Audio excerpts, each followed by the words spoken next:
All right, welcome to the Chazz Palminteri Show. We got a new episode today, of course. Another old school episode, and I got a classic guy, another classic guy. You know, I do my homework, and I find these classic guys, and they're all over the place, all in the boroughs. You got to find them. New York, Long Island, City, Brooklyn, Queens, Astoria. It's like, they're like dinosaurs, these guys. They're not around anymore. They believe in old school values. It's old school. That's why it's real important, man. Real important to bring these guys to show people what it was like growing up back then. But before I bring them out, don't forget, go to chazzpalminteri.net and you'll see my one-man show. If you never saw it, please come and see it. It's pretty exciting. October 1st, I'm going to be back on Broadway for one night only at the Town Hall Theater on 43rd Street, one night only. Starting September, I'll be on the road from September to December.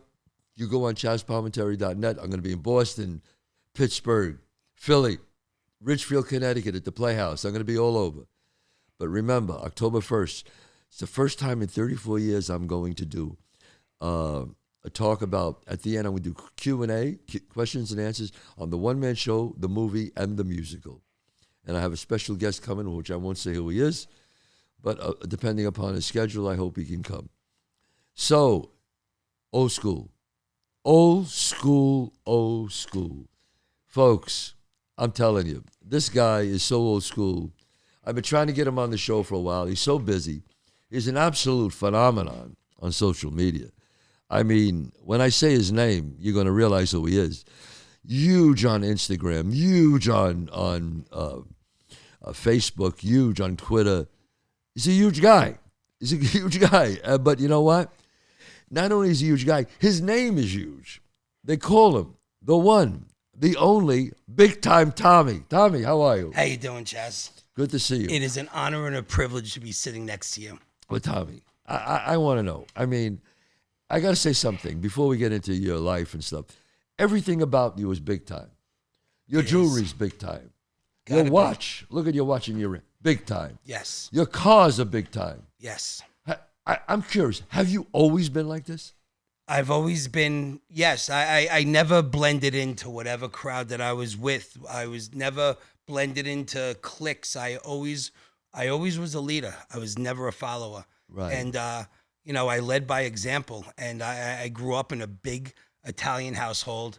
I had many, many relatives where I grew. When I grew up, in Long Island Bayshore. Right. My mother's side of the family lived over in the ocean blocks that we lived in, and they called it Little Italy over there because I had 53 cousins and relatives that lived within 4.5 blocks.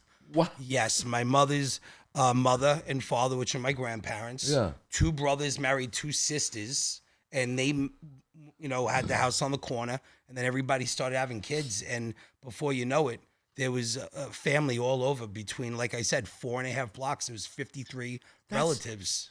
I've never heard of such a thing. It was the best growing up that way. You had a great childhood. I had an incredible childhood, and if people don't understand what it means to being able to keep your doors open, right? Because we were all in the same neighborhood, nobody ever had to say you were coming over somebody's house. The door was always open. Right. And the way that when my grandfather and my uncle built the houses in that neighborhood, all the sidewalks actually in the backyards all led to one another's house. No way. And there was a common ground in the middle where the pool was for the whole family with picnic benches and a well. And it was an incredible way to live. Holy shit, that sounds like a paradise. And if nobody ever got the chance to live that way, I mean, to be able to, here's one of the coolest things in the world, Chazz, that when it was somebody's birthday, you didn't need to actually call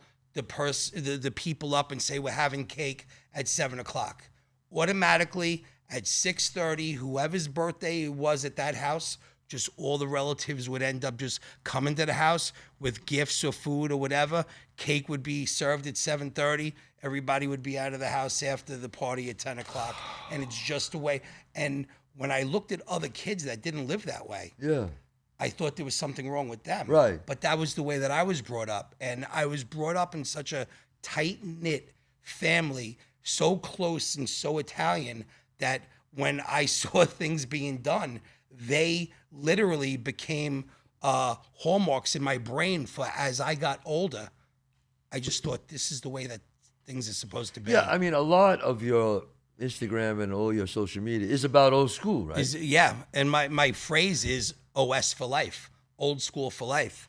I got the tattoo old school right there. Old school. Old school. And I, at the end of whatever I'm writing or whatever I'm saying, I always say OS for life. Wow. And that's old school. I would do anything for those days to come back. Yeah, but it's sad, Tommie. It's like those days are gone. I'm sorry to say that, but that's why I do my podcast, to bring back and to tell people what it was like to grow up old school, to have that. I mean, and like I said, you talk about that a lot. I mean, I grew up in an Italian neighborhood, and it was very close, but not like that. I've never heard of something like that. And what's crazy is, Chazz, and this is the truth, that was just a portion of my mother's side of the family. That just happened to be 53 cousins and Wow. relatives that Right. lived there. I still had many more cousins from my mother's side, and I didn't even start talking about my father's side yet. So I was very, very fortunate to grow up the way that I did with so many Yeah. cousins, because I've literally dated girls that said, I only have one uncle and like one Right. cousin, one first cousin. I'm like, what? What? Like, Right, it doesn't right, make right. sense to me. Right. Like, if there's not 20 to 30 people sitting around Right. a Thanksgiving table and Easter, and that was another thing. We all had, each one of the relatives in the neighborhood had designated holidays that they would have. Like, my mother would have Thanksgiving. My Aunt Marie would have Christmas Eve. Christmas Day would be at my grandmother's. But then after my grandmother passed away, it ended up to be at my uncle's. And this was every year. This was Everybody knew where they were eating. Automatically. And then Easter Day would be at my godmother's, my Aunt Liz. So what was crazy is that this just was automatic. And the night before the holiday, Right. everybody would be downstairs in my Uncle Sal's house. Right. Because obviously I'm Italian, and living in that neighborhood, they did things like you would expect in the boroughs by having the kitchen downstairs. Kitchen downstairs, right. And all the cooking would be done the night before downstairs. And just love the that. next day. And, you would think that everybody would see each other around the table, but yet starting at 7:30, 8 o'clock, we would start making our rounds around the neighborhood for Christmas or Easter to say Merry Christmas or Happy Easter to each and every one of the All right. relatives. I mean, this sounds like It's a Wonderful Life, like the movie It's a Wonderful Life. This is unbelievable. I'm telling you. And then as people started passing away, It changed. and as people started getting older and getting their own families that did Right. not move into the neighborhood, and it got smaller and smaller. Right. But I'm fortunate still to be able to, on holidays, sit around a table of 10 to 12, Right. maybe not 20 to 30. Is because it still like that now? it's still like that now. It's still like that now. For example, 4th of July, we all went to my Aunt Liz's house, and there was probably about 15 of us over there. And every family brings a little bit of something, plus everything that is at my Aunt Liz's house. And we just had an incredible 4th of July. Well, you got a charmed life, man. I You got a charmed life, bro. do. And I've Now, got great family. I got Somebody great told friends. me, I don't know how true this is, that you were a great baseball player. Baseball was my life, actually. Like, when people that didn't know me then, that just see me now, Right. and they see that I'm fat, I wasn't always fat.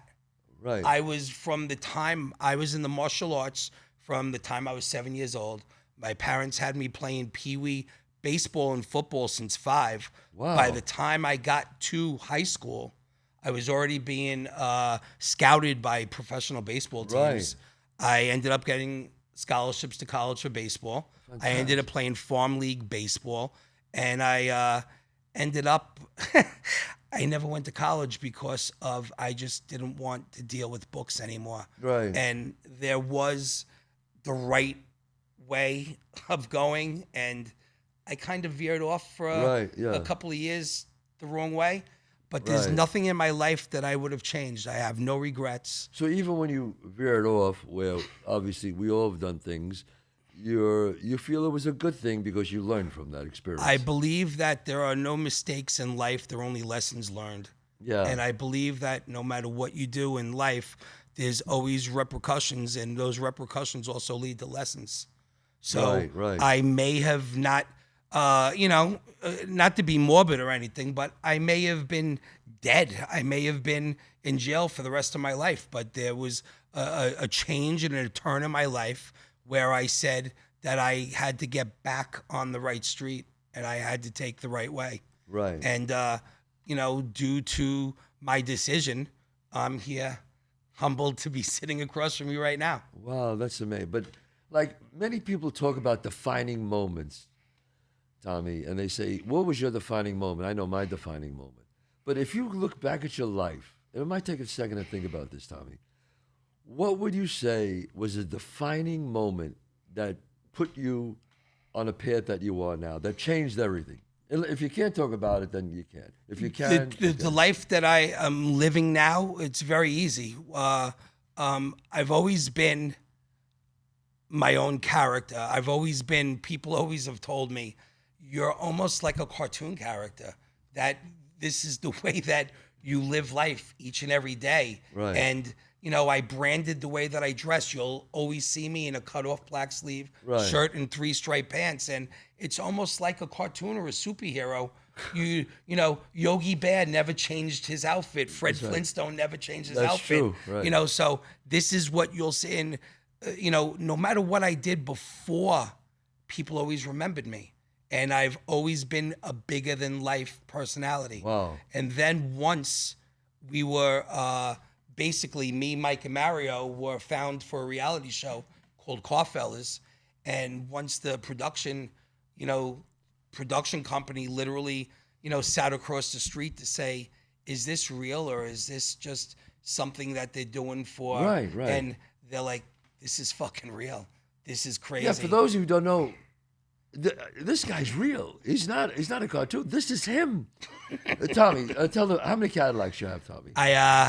I have 27 Caddies. No, we don't want to brag. We're not doing that. We just saying you love Cadillacs. I love right? Cadillacs. Well, also, I'm not married and I don't have kids. Obviously, I'd have to be responsible if I had children and a wife and, the whole 9 yards. But I don't have any of that. My babies are my Cadillacs. I have 27 Caddies. I've got one Volkswagen convertible, which I absolutely love Volkswagens. I know to look at me. No. But growing up, I'm an old school guy. There were cars that I've loved. And one is the Smokey and the Bandit Trans Am. Oh, I love that car. Which I've owned. I've owned 3 of those. Don't own any now. Yeah. And I've loved Herbie and the Love Bug. So being that I love the Volkswagen Bug and I love Herbie and the Love Bug, I ended up getting not one of the old school ones, a newer school one, and only because it was a special edition, only 200 made, and it's triple white leather interior, white outside with a white top. And it is only 200. It's a 2007 Volkswagen Bug. Wow. And when people see me down the street driving, they're just like, no, that's not Big Time Tommie. Big Time Tommie in a Volkswagen? But it is, and I made it my own by putting the Vogue tires on it like on my Cadillacs. I bought a new Volkswagen, one of the first cars. I think it was 71 or something like that. Was it a Bug? It was a Bug. It was a red Bug. And it was brand new out of the showroom. I paid $1,600 for it. I'll never forget it. 1971 or something. I'll never forget it. Now, so all the car. What is your favorite car? What would you say you drive the most, Tommie? Well, you can't say that because you could ask me that question, but I can't say what do I drive the most because I like to drive a different car every 3 or 4 days to keep the fluids going, keep everything going, to not let the tires get square from sitting on the cement. So what I will do is rotate the cars. And, I do have everyday driving Cadillacs that I use in the wintertime. And then I've got all my classics. My cars go all the way back to 1962. But what do you do, Tommie? What do you do in the snow? Cadillacs are not great in the snow, are they? The ones that I have are front wheel drive. You have some front wheel drive. And plus I have an Escalade. So I have an Escalade. Right. I've got 4 different DeVille DTSs that are done up in different fastened so you can't. Wow, I don't know why Cadillac, they should hire you to You be know, a it's funny that you spokesman. say that. A lot of people said that. You're like, it's a no-brainer to me. My very favorite car that I own is my 1985 triple white Eldorado Baritz convertible, which I've had since I was 19 years old. You've had it. You never.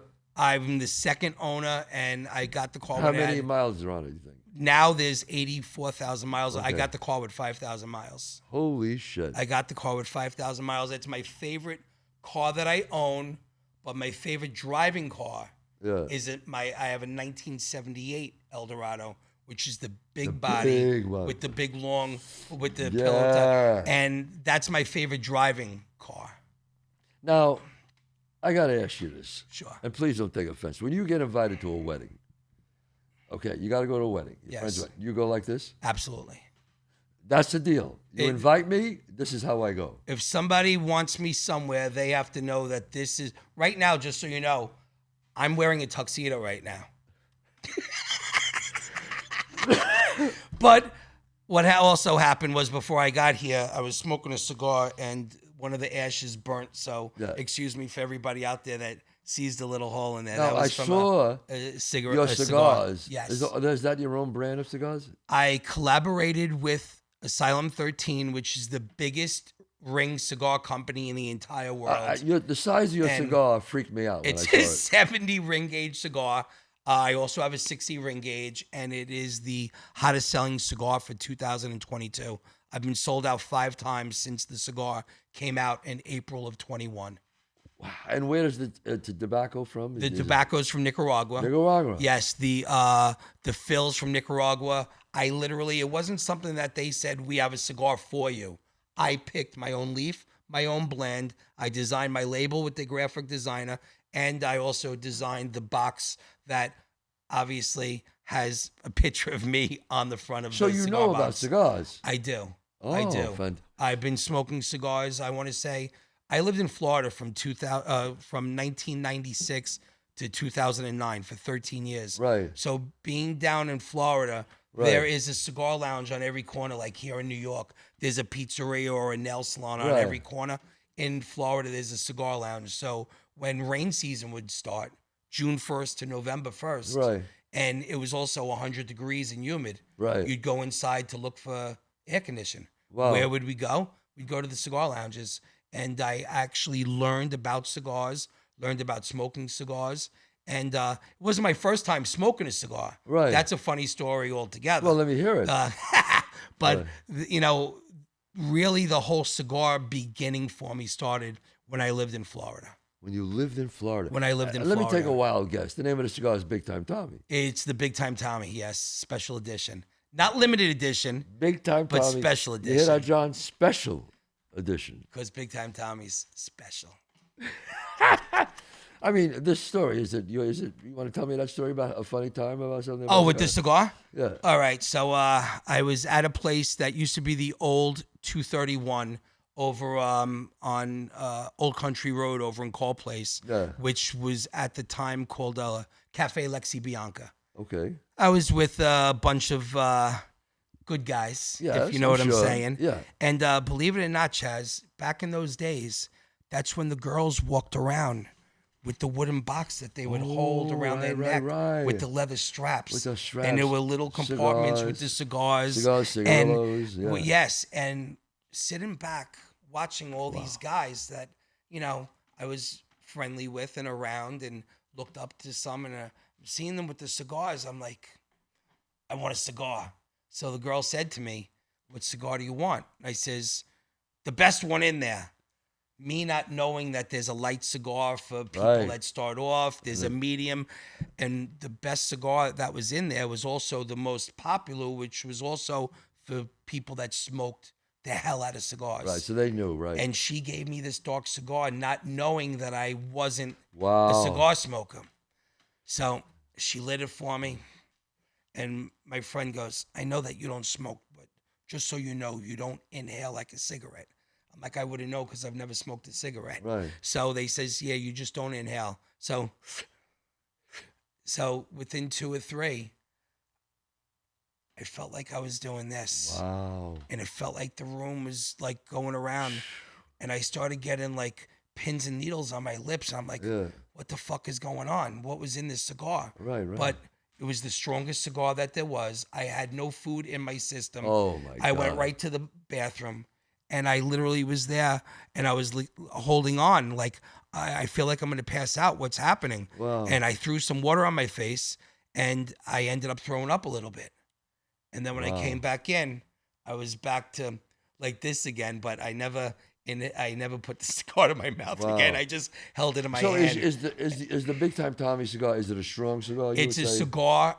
The Big Time Tommie cigar is the exact size ring gauge that I smoke and the exact leaf that is good for me, because I also have asthma. So if I smoke something too harsh and too strong, I'll go into a full-blown asthma God, attack. you gotta be careful. So this is a medium Medium. to full, more on the medium side, not peppery where it's going to blow your shit out. It's just, and everybody that has bought the cigar, that bought it because of, hey, let's just buy it because it's Big Time Tommie. We don't smoke, exactly, but we'll try. Holy cow, this is a great cigar. People that are very, very big cigar smokers bought it and says, we're going to try it because it's Big Time. Of course. And they end up saying, wow, it's one of my favorite cigars Yeah, now. no, I've heard it's not people- just a gimmick. I heard people talk about it. Yeah, Well, thank you. I always say, if you're going to do it, they'll try it once. Like people, I own 2 restaurants.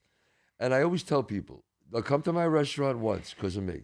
Food ain't great, they ain't come back. Right, They true. don't give a shit who I am. It's got to be something that you like and you I would like eat yourself. and I love my restaurants. Great food. I have 2 restaurants. 30 West 46th Street, folks. And Just a little plug. A little plug. 264 White Plains. 2 great Italian restaurants. But no, you're right. They have to like it. But I know a bunch of people who tried it, and they said, "Oh, ask them about a cigar because it's really good." Thank you. And Yes. I'm glad they can. And now to get it, they can get it online or. They could either go on to bigtimetommie.com, and once they hit that, they'll see the cigars. It will go over to the company, and it'll actually get but it is nationwide. So my cigars are in Tennessee, Kentucky, Arizona, states that I never even thought of. I have people on social media sending me messages holding the cigar going, I'm from Colorado, I'm from here, and it's so humbling to think that somebody could walk into a store in any of the 50 states and my cigar is right there on the shelf. Right, and if it's not, all they have to do is actually ask the owner of the store, hey, can you get the Big Time Tommie from Asylum 13? Well, it's amazing. It's just amazing because how long you been on Instagram now? I've been on Instagram 4 years. 4 years. You just blew up. I mean, it's a funny story about that, Chazz. I was on Instagram March, April of 2016, and all of a sudden, like 19, my cousin calls me up and he goes, "Bro, you're going viral." I'm like, "What are you talking about?" He goes, Your numbers are going over like a slot machine. I'm like, "What are you talking about?" He goes, "On Twitter." I'm like, "I'm not on Twitter." He goes, "Somebody took your video off of your Instagram page and put it on their Twitter page. Holy shit. And it's just about reaching 2 million right now." And by the end of a couple of days, my video on Twitter did 6 million. Wow, that's big time. And then Big time. Thank you, Chazz. Yeah. And then Barstool Sports took my video, put it onto Barstool Sports. Yeah. I went viral on Barstool Sports at 2.5. And for whatever crazy reason, they took a second video of mine within 24 hours, which they never do, of the same person. And they must have thought it was a fluke or whatever. They put a second video up of me. Right. That did 1.3 million on the second video amazing. on Barstool. And then after that, it was off to the races. I've That so is- far gone viral on World Star. I just went viral literally a couple of weeks ago with Chris Mormando and then we did, oh my God, we did the reenactment of that Goodfellas thing that everybody's doing where they're going down the table and they're introducing. Yeah. I saw that. It was great. So we actually mouthed the words instead of just showing the guy standing there. And guess what it's up to as of today? What? 5.2 million. That video. That video is, people are saying it's the best one to date out there, and that nobody should try doing it again. Right. Now, because 5.2 million. I mean, you're such bigger than life and such a character. I'm really surprised nobody like wanted you on a movie or a TV. Well, first of all, you are in a TV thing. Let's talk about that. Willem DeMeo, who's going to be on my show. Yes, love Willie. He's Will a great is guy. An incredible hustler and a good who friend. really made things happen for his life. Didn't sit around, didn't fucking bullshit people. He just made it happen. Writer, director, star, producer. Big time is in Gravesend. I'm starring in Gravesend, so you got to see it when it comes out. It's a killer, and because you're like a character, you're like a great character. This is season 2. I was lucky enough to be on season 1, which you could find on Amazon Prime, and what a treat it was to find out that they brought you on. Well, thanks. And I don't know, you saw me that day. I was there watching you guys, and to see you at the table just doing your thing, and it's something magical to see you. And thank you. But you know what's amazing, because Will wanted me 2 years ago, and I said, you know what, all due respect, Will, I love you, you're a great guy, but I can only do it if I get my money, you know. And I just said, no, you know, I knew there was no way they could do it, and I don't do favors for anybody. I just don't do favors. You want me, you got to pay me, because you're buying my brand. You understand that? Absolutely. You want me, you got to pay me. You're not just, even if I do 2 days, you're buying my brand. Right. You could use that I'm there, you're going to talk about me. That's my brand. Absolutely. You got to pay for that. And I never thought. All of a sudden, my agent called me, he goes, yeah, Willem DeMeo called up. They have the money, they want you. I was like, come on, stop. He called up. Sure than shit. It's amazing. Put the money in escrow, and here I am on the movie. I mean, I got to say, this guy says what he says, man. And means what he says. Yes, and season 2 is going to be explosive. Oh, yeah. Powerful. Oh, my God. I mean, Dice Clay's on it, William Vic Forsythe. DiPotato, William Forsythe. Yeah, that's right. Louis Lombardi, Willie DeMeo, Vincent Pastore, Tony Darrow. It goes on and on. It's a who's who of just great actors that you want to see, and it's it's great. Great act, yeah. You really got to see it. It's on Amazon, folks. And I'm not just saying because I'm actually part of it. It really is a great freaking show. Well, it's a lot of action, you know. A lot of action, right. but the writing was done that Willie did was unbelievable, and to have you guys depict the characters that he put on paper was even more. You know, I put Willem in his first movie. A Bronx Tale. I remember that part where it was him and another guy, and they were wearing the white guinea tees. That's correct. And it was, yes. Him, Joe the Gordio. Is it Joe Gordio? Peter Gordio. Peter Gordio, that's right. Yeah, and Joe D'Onofrio was in that also. That's right, D'Onofrio. You were too young back then. Yeah, I was, let me tell you something. That's a classic. Yeah. No, I'm very happy about 1994? it. 1993. It is a classic. And people, you know, love it. They love talking about it. It's look, to me, Godfather is the most perfect movie. I've always said that. But the way Godfather, you know, take the gun, you know, leave the cannolis, bring the cannolis, you know, whatever that is. I forgot. Right. Take the gun. Take the gun, leave the cannoli. Right. You know, made him an offer he can't refuse. In my movie, they talk about, you know, is it better to be loved or feared? Now you can't leave. Absolutely. Throw him in the bathroom. So a lot of those sayings have seeped its way into the American dialogue. They have become part of our culture. That's right. right. There's cult followings for old movies, and it's great to hear people put them in the bathroom or don't look at me when I don't look at me, right. Now, I have to ask you, you go to an event, this is it, right here. This is it. People know what they're getting. You don't want me, if you don't want me there. Then don't invite me. Don't invite me. That's it. I will be at your wedding like this. I will be at your reception. They know that. That's it. I'll be at your dinner table. You know, I am very clean and hygienic. I have 10,000 pants like this. I got 10,000 shirts. Right. Others without holes. Right. And, you know, after Carfellas and, you know, I just started I got called for movies. And I was, you know, Fred Carpenter from Long Island that did, you know, all these independent films. I was in Jesse. I was with Kamal Ahmed, and I did Laugh, Kill or Laugh. William Forsythe kills me in that movie. Wow. And he actually calls that his favorite kill of all. Look, there's your camera right there. I want you to tell the audience if they want to get in touch with you or get on your, That's what should great. they do? If they want to follow me on Instagram, it's Tommie Romola. Last name is Romola, TommieRomola 1. Right. Tommie Romola 1 on Instagram. Or you could actually even put in Big Time Tommie, and it will go to Tommie Romola 1, but just look for the blue dot. There are like 50 fake pages and fan pages, and I couldn't even get Big Time Tommie. No. Somebody took my Big Time Yeah, no, I Tommie, believe that, yeah. and I couldn't even get my name. That's why I had to put the number 1 at the end of my name. Big Time Tommie 1. No, it's Big Time Tommie. It's Tommie Romola 1.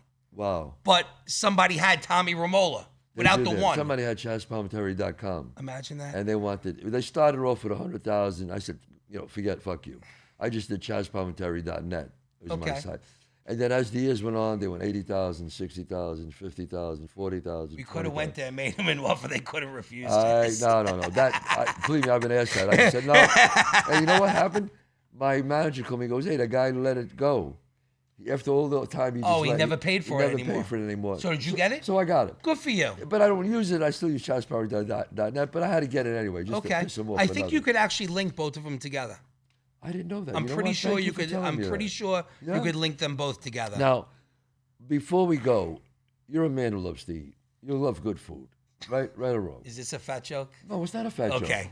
I love to eat. I'm a foodie. I love to eat. When you go, you want Italian food, because I think I know, because we met at a great restaurant. I don't know if it's that one, but where would you say, in Long Island, you want great Italian food? Where would you go? You got a few restaurants? I do have a couple of restaurants. I have a couple of pizzerias. Right.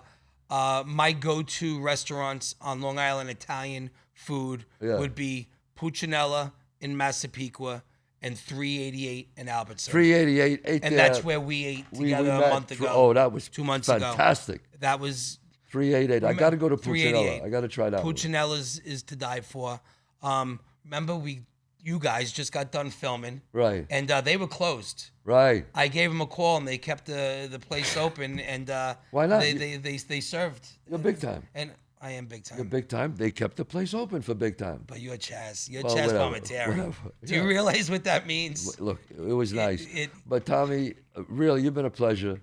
Thank you for having me. It means a lot to me. People can go on your Instagram. They can go on my Facebook, which is Tommie Romola, TommieRomola, or they could go on to my Twitter, which I actually got Big Time Tommie on my Twitter. Oh, fantastic. So, yes, I was able to get that. Well, it's really been a pleasure. And thank you very much for having me. I'm glad I showed people this other side of you. Yes. You're a very bright guy, very thoughtful. And, thank you. It was really nice to have you on the show. To me, there's nothing more important than family and friends. Right. And I'm happy to call you my friend now. But yes, we are friends. And tell the audience about Old School. Do your thing, whatever it is. Go ahead. All right, everybody. Usually I start off with "This is Big Time Tommie. How you doing?" But now I'm ending it off with OS for life. Take it easy. OS for life, brother. Listen, thank you so much. It's been real great. We got a new episode coming out next week. Don't forget to go to ChazzPalminteri.net for a lot of things, my merchandise, my shows. You can call if you have a young boy or a child who needs some inspiration. I'll do a shout out to them about the saddest thing in life is wasted talent. Go to ChazzPalminteri.net. God bless you all. I'll see you next week.